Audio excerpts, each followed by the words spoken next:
All right, Brian, thanks for joining me tonight. All right. Thank you for having me. So first off, can we start with your pay grade and your branch of service? Yep, I was a E6 in the Army National Guard. Okay, now which category of the military would that fall under? Would that fall under combat arms, combat support, or combat service support? I was under combat arms. Okay. When you went to work, did you have an idea what you were going to do that day prior to showing up? It depends if I was already debriefed or not. Most of the time we were briefed the day we showed up on the task at hand for that duty day. Okay, so you were briefed when you arrived, but prior to you getting there, you didn't have a good general gist of what was going to happen. For the most part, no. Okay. Would you say that your current workload was stressful? I would not. No? Nope. Okay. In your field of work, would you say that it's hard to stay positive when things aren't really going very well?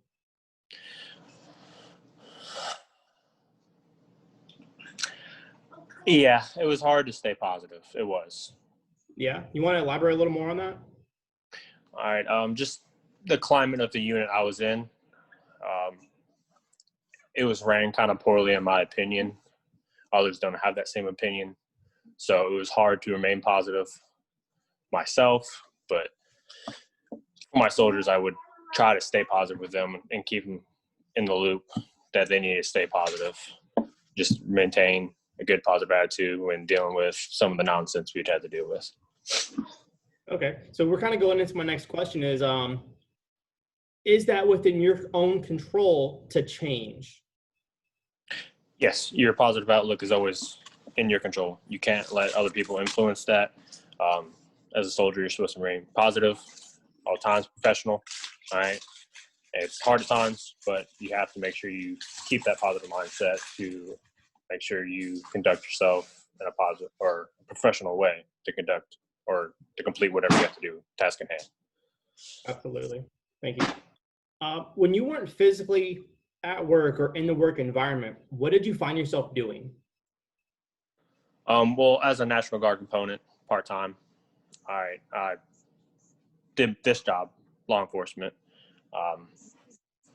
In my position as a squad leader, when I had time away from my current civilian job, I tried to plan and prepare my soldiers for any task we had, like the next drill or during an annual training event, any stuff like that. I would try to come up with a good idea and load plan for them. Okay.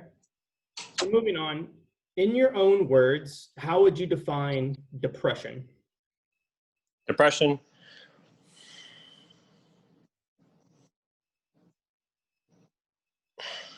that's a hard one. All right, so depression, in my own words, it would have to be the feeling of being a failure in some points. All right, depression, it stems from not having good self-esteem most of the time. And so without that positive self-esteem, you can become or sink down into a depression state, which prevents you from doing a lot of things that you would normally do when you're not in that depressed state. Absolutely. I completely agree with you. What if I told you that depression can even be simply as losing interest in an activity that you once enjoyed? Yep, With that new definition and your own interpretation, would you ever say that you experienced depression while in the military? 100%, absolutely. Yeah. Yep. Not going into detail, but can you explain what may have caused that? Poor family life back at home really has a big impact on your mindset at work.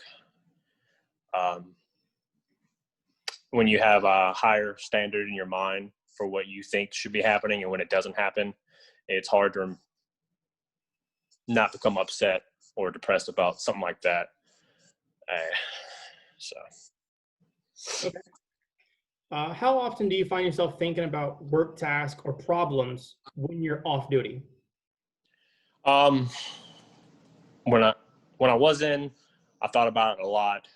I've learned to separate my work life from my personal life.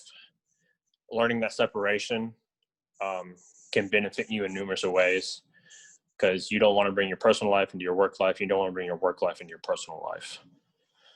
Okay. Do you have the opportunity to decompress when you're at home? I do. I've made those opportunities and I've had to make those changes in my life to make sure I take those opportunities so it does not affect my work life and or personal life. Excellent. So what are some high points in the military lifestyle that keeps you from separating, or I should say when you were in, what kept you from staying or separating? What kept you going? Uh, my own personal reasoning was my soldiers. My soldiers were everything to me. I wanted to make sure I set them up for success, and that was my drive to make sure the ones that wanted to be in, the ones that want to succeed in their career, to motivate them, to give them that drive, to keep them going, to give them the knowledge and educate them and train them so they become successful leaders in the military themselves. Awesome, awesome. All right, so our last question is, for those who may be experiencing similar things that you have already gone through, what is something that you would like to tell them now? I got out on bad terms. I had poor leadership. All right. You do not get poor leadership everywhere you go. All right. Uh, to say something very cliche, there is light at the end of the tunnel. The military has plenty of benefits and good experiences that you need to be in to make yourself become a better person in general and a better soldier and all that. Uh, I would not recommend separating unless you have some personal issues at home that may require you to separate. Um, but don't live in the moment. Try to always plan for the future. Don't let the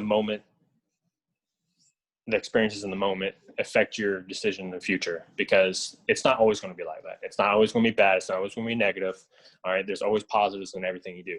And so if you have a negative mindset on everything, you're going to have a horrible career. If you have a positive mindset, you can block out all that negative stuff you experience and understand I need to keep pushing forward, and nothing's too hard to overcome at all. Awesome. All right, Brian, thank you so much for joining me tonight. All right. Thank you for having me again.